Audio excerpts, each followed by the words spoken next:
Hey guys, this is Lewis with the channel Captain 250FX, and today I'm here with Coach Corey Parlin from Great Lakes Motorcycle Coach. Corey, how's it going? Really great. Yeah, we're doing some training here today at Whiskey Creek Campground. Really great place to come and ride and camp. And yeah, super pumped to be here on the paper plate interview. Yeah, last minute. Okay, I got 5 questions for you, Corey. First question is, how did Great Lakes coaching come about? So I was racing a lot of regional stuff through 2019 in the spring, and had a little bit of a training accident where I injured my leg and had 6 surgeries for 3 years. And so when I couldn't race anymore and I couldn't ride anymore, I discovered coaching. And I started out just doing a camp with a nonprofit, and then I met a few riders that then hired me to coach them privately, and I quickly learned how much I love it. And it's so much better for me than racing myself. I don't know if anyone out there can relate, but when you're a full-time racer, if I'm being honest, if you go and do the thing you're supposed to do and win the race, that lasts for about a day, and then you got to go find another race or another championship to chase. And when I'm coaching riders, I feel always fulfilled and satisfied in what I'm doing because I get to take a small piece of their success and feel really great about it. So when I see Lewis do a big log, or I see somebody figure out the grind log, or really, do that turn well, that makes me feel great. So for me, that's a really long answer to your question, but that's how I started. I got injured and was sort of forced out of it for a while, and then discovered that I like doing this more. Awesome. Okay, that was kind of like question 2, which was, what was the moment you knew you wanted to get into coaching? So we'll go to number 3, and can you give the viewers any insight in your background of racing? Like, what were your achievements? Like, Sure. What level of success did you achieve to kind of tell the viewers, if they're thinking about taking your class, like, what makes you qualified? I think that's the number one question, and that's a question that everyone should ask. And there's a lot of good coaches out there. I 100% believe that. Yeah. And each one's going to have different things, but my background is that I grew up racing motocross and off-road, mainly GNCC and motocross, and I was a little bit better at off-road. So when I got to be 16, 17, I started going more towards the off-road side, and around 19 I was number 29 in the nation for GNCC, and I went to work for a guy named Scott Summers, because being number 29 in the nation means you pay to race. It doesn't mean anything. There's thousands of guys like me you've never heard of. Yeah. And so I went to work for a guy named Scott Summers, who's in the Hall of Fame. Yeah. And I learned so much from him about riding, about what to eat, about how to hydrate, about everything. And also Scott Summers was really great about having all the great off-road racers and motocross racers of the time come and ride at his house and stay at his house. And so I learned from them as well. So Scott got hurt with a pretty bad injury, what happens in our sport. And then I went back to racing as a KTM support rider for 2 years to try to make my dream come true again. And Alan Rant at Lansing Cycle and KTM together helped me with bikes and some parts, and Moose Racing helped me back then too. And I tried my best, and was mainly 10th to 20th overall at GNCCs, which is still just not good enough. And then quit racing after it didn't work out, and started raising kids and got married, and would race a little motocross here and there on the side, and then came back to racing in 2015. For me, I came back to racing in 2015 to win a race called the Jack Pine. Oh yeah. I didn't do it much when I was young. I almost won it one year. Scott Luca, who is a legend of Jack Pine, beat me by 1 point one year, which is a little humble brag there, because Scott's so great for me. But I wanted to come back and win that race, and that was the whole reason to come back to racing. And I won it twice, and I almost won it 3 times. Tyler Gore and I used to just knock down, drag out, battle it out, seconds between us every time. And then I got injured, and now I'm doing this coaching thing. So that's kind of my background. I think what I have to offer is unique, because I was a factory, level mechanic and a decent racer. I think that's something that we definitely try to incorporate as bike setup, how to eat, how to drink, all that kind of stuff. We do a little off the bike training too. I don't do a ton of it. I do more in the winter, but we do that as well. So yeah, that's again, you're not gonna find short answers because I like to talk. So Yeah, but that's good. I mean, the more you talk, the more people know, and I think that's a world of knowledge right there. So, okay, question number 5. How and where can people find your classes? So GLMC Trainer is our dirt bike page, and then Great Lakes ADV Coach is our adventure page, Okay. our website. So you do not just dirt bike, you do I do adventure adventure stuff? bike Okay. too. Yep, I'm a certified Triumph Level 3 instructor. I don't Oh, really wow. do too much with Triumph anymore, but I do my own adventure classes, and we have a really good curriculum and good participation. And then also we're on social media. We're on Instagram, Facebook, TikTok, all that stuff. I need to do a better job with YouTube, like you and I have talked about. But Right. glmctrainer.com would be the main place to find our dirt bike stuff. Okay. And anything you want to add before I ask you the 2 bonus questions? No. Yeah, what you got? Okay. 2 bonus questions here. This is just for fun. So, if you could pick one exercise or physical activity to do off the bike, not including seat time, what would it be? Zone 2 cardio. Zone 2 cardio? Yeah, bicycle preferably. Yep. Especially because our knees take a beating. Yeah. I used to run a lot because it's efficient and I couldn't afford a nice bicycle. Yeah. But I would say you could buy a $200-$300 road bike and do zone 2 cardio. If you were just going to give me one thing, it would be that. Or if you wanted, if you could do more broad, it would be bicycle. Start off your first 4 to 6 weeks in zone 2. Like mountain biking or road biking? Mountain biking. It's hard to stay in zone 2 on mountain bike is the only thing. It's hard to not spike when you get into that hill or whatever. Yeah. Like your first 4 to 6 weeks, I would try to stay in zone 2 and build a good cardio base, and then start pushing up and doing some interval training and doing some higher level training. But I think sometimes we overtrain, and I think zone 2 is a really good place to start. I want to add my own bonus answer. Okay. Which is, now with the new riding technique being a flat back or even an arch back, and I coach a lot of riders that are over 30, and we all have jobs where we're hunched over a desk or a computer or whatever, and so the back gets rounded out. And so my bonus answer would be Roman bench. Okay. That one, you can buy a Roman bench for $100 on, online, and it's like a reverse sit-up. Okay. And it's just so great for your I'll have to look that up. And I have low back issues, and whenever I'm having issues, it's usually because I'm not doing enough of that. Yeah. And I'll go do some Roman bench and a bunch of stretching, and I, not to be weird, but I do some yoga, and then my back is great again. So that's my bonus answer. Cool. Roman bench. Cool. I actually like the bike answer because the older I get, I still try to run, but my knees are really bad. One's surgery, one's going out. So I do a lot of Peloton because we have Pelotons at work. So I like that. There you go. I like that answer. Yep. Okay. Last, certainly not least, bonus question. On race day, what did your breakfast consist of? If you always were the type of person that ate the same type of breakfast, or just I have a friend that doesn't eat at all before races. You see some of the guys, they can eat some cereal, but what did you eat? For me, my stomach isn't great, and then also I had nerves like everybody, and the nerves are hard. And one thing I would say is you got to eat something that works.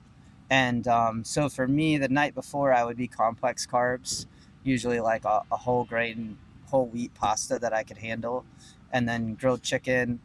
And I didn't do any sauce usually, but I remember, and I really didn't like eating that stuff. So this is going to sound crazy, but I would have like a candy bar, and I would put the candy bar in my mouth, and I'd chew it, and then I'd spit it out, and I'd rinse my mouth out, and then I would eat the pasta. That's awesome. Because I'd be like, I could taste the candy bar, but I can't eat it. And then once I get to the morning of, then I'm switching to simple carbs and some proteins. So simple carbs for me were oatmeal, white bread, were my main 2 things. I know some people do great with bananas. I think that's a great idea. I don't digest bananas well, so I was doing my potassium and all that stuff separately with supplements, and then just pounding electrolytes. And it's a lot more salt than what you would ever think, because salt is the glue that binds the water to your body. And so a lot of electrolytes, and it depends on how much you sweat too. I sweat more than the average person. You can do a sweat test, and that'll kind of get you squared away on how much you need. But Pedialyte, all that kind of stuff, that Gatorlyte, I think Body Armor has one now. And what you'll find when you look at the back of those, they have a lot of sodium in them, as well as all of the obvious electrolytes. I think the very best one out there, though, if you're willing to go a step further, is the Rhino Power. The Rhino Power electrolyte is really great. And then they also have a product called Endurance, and that, for me, I love that stuff. That stuff is great. Alex Wachowski turned me on to that. That stuff is so good. If I was gonna race, I won't race without Endurance. And then they do the gel packs too. Those are really good if you're doing an enduro or sprint enduro, because it's just like anybody's gel packs. They're really good, simple carb, but they taste good. Would be the difference. Like the Hammer doesn't quite taste as good as the Rhino. But again, another long answer. I would also say after the race, you want to get some carbs and protein in you to recover. Recovery is huge. Yeah. That's a big deal, to get some carbs and some protein in you. Then maybe the day after or 2 days after, do a recovery ride, bicycle ride where you're under 110 beats per minute, just to get everything moving again. And yeah. That's awesome. I could sit here and talk to him all day and just absorb this knowledge, but he's actually got a class in a half hour. People probably start rolling in. So I just want to say thank you for taking the time to do this interview. And I'm going to do some video of his classes and kind of give you guys like a sneak peek at what goes on. And get on his website and book a class. You won't be disappointed. All right. Thanks for watching. Thank you. Yeah, thanks. I've been to several now. And I can't stress enough, whether you're a beginner all the way up to expert, this guy, Coach Corey Parlin, is the guy to go to, because every class you go to, you will get better. You will learn something if you're like me. And I'm taught 5 things. Even if I can only absorb 1, that's making me better on the bike for the next time. So, all right, we'll wait till he gets started with his class, and then we'll jump in. All right. Okay guys, so he's just opening up with body position. This is a level 1 class, so he's going over proper body position before he brings the students over to their bikes and has them demonstrate themselves, and he can correct them. Now this is a level 1 class. A couple weeks ago I took the level 2 suspension training, and perfect for people that always get their suspension done like myself, but really don't know how to really fine tune it with like an expert former pro eye on you. So yeah, doesn't matter your needs. You've got level 1, level 2, level 3 suspension testing. You can do track setup, you name it, Coach Corey does it. So again, highly recommend them. Go look them up and book a class. Promise you, you will not regret it. So like a Tech 10, it's a little easier to ride on the balls of your feet. And so I'll kind of do it real quick here too. I'll show you my version.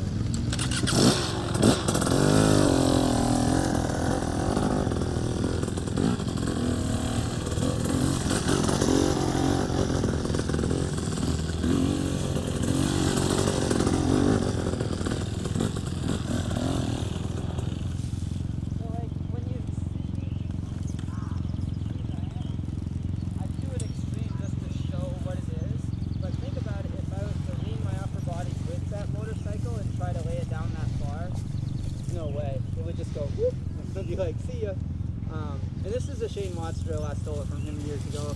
And he was a world champion. I saw him do that hundreds and hundreds of times. So I always say, it's good for a world champion. It's good for me.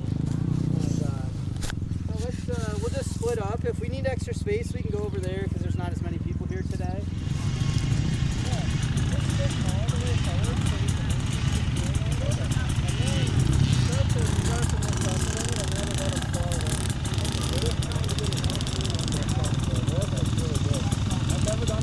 As you can see, like any drill that you're doing now, take into consideration this is level 1, which is for beginners, but it doesn't matter if you're doing level 2, level 3. You're going to get some explanation, then you're actually going to do the drill, and coach is going to watch you and correct you where it's needed. So just a ton of info out of these classes. Okay guys, so you can see he's got the students off in their own little areas doing their drills. Now this is the very first drill of the class, and this is going to run for several hours. They're going to do this drill, move on to the next one, and so on and so forth. So I'm just going to end the video here. I just want to kind of give you guys a rough idea of what these classes look like. And as I've said, or if I didn't say in the beginning, this is a level 1. He does level 2 classes and then level 3, which is for expert. Just get on his website. I cannot recommend Coach Corey Parlin enough. I've done several classes and I'll be doing several more because it's always a work in progress. You know, I'm never going to be where I want to be, but I feel like every time that I do one of his classes, I take, you know, I'm a slow learner. So let's say if I go over 5 drills or get 5 instructions, even if I only take 1 or 2 out of each class away that I actually remember and apply it, that's that much better I'm going to get each time. So again, go to he's on Facebook and Instagram. That's Great Lakes Motorcycle Coach with Corey Parlin. Yeah, go look him up and sign up for classes. He's doing them all year long. So all right guys, thanks for watching.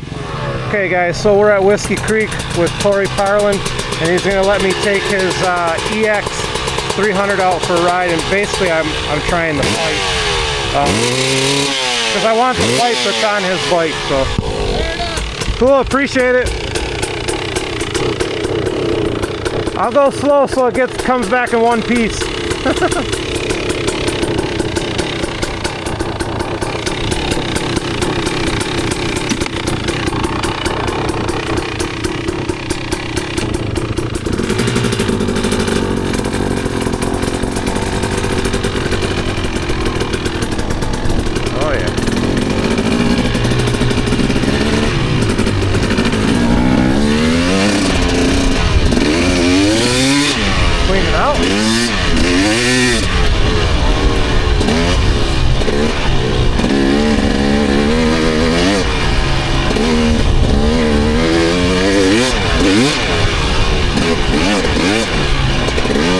One thing I noticed right away when I cleared out the pipe, much stronger hit. So this is a EX, which if it was a Husqvarna would be a TX, which if it was a KTM would be a XC, and those, yeah, anyways, the EX, the TX, the XC have a way bigger hit than my TE, so it's recording. So I'm going to hit a little bit of single track. I'm on Corey Parlin's EX 300 with the fatty pipe, which is what I'm really testing out.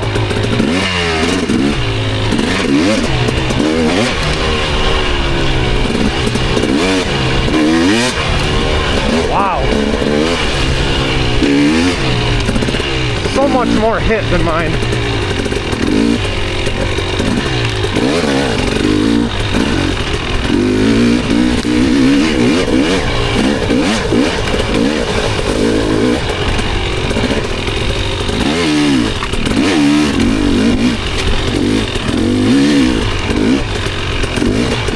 Yeah, I know. I'm terrible. I'm already 210.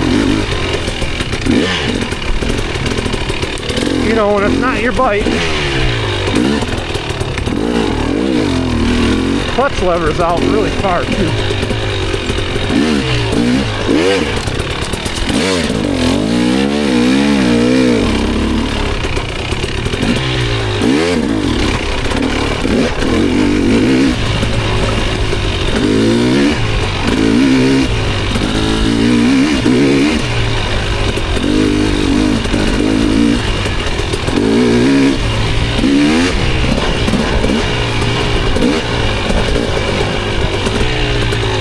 Man, I almost feel like, even though his bike's a lot softer,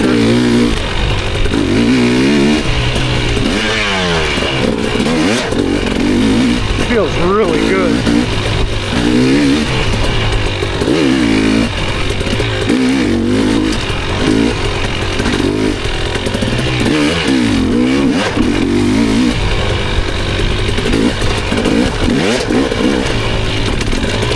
That clutch.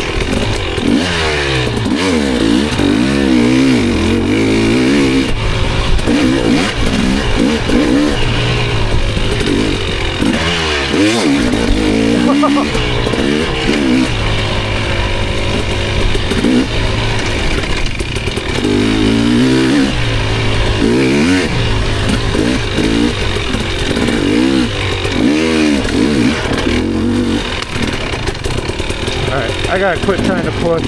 This clutch lever is out way too far.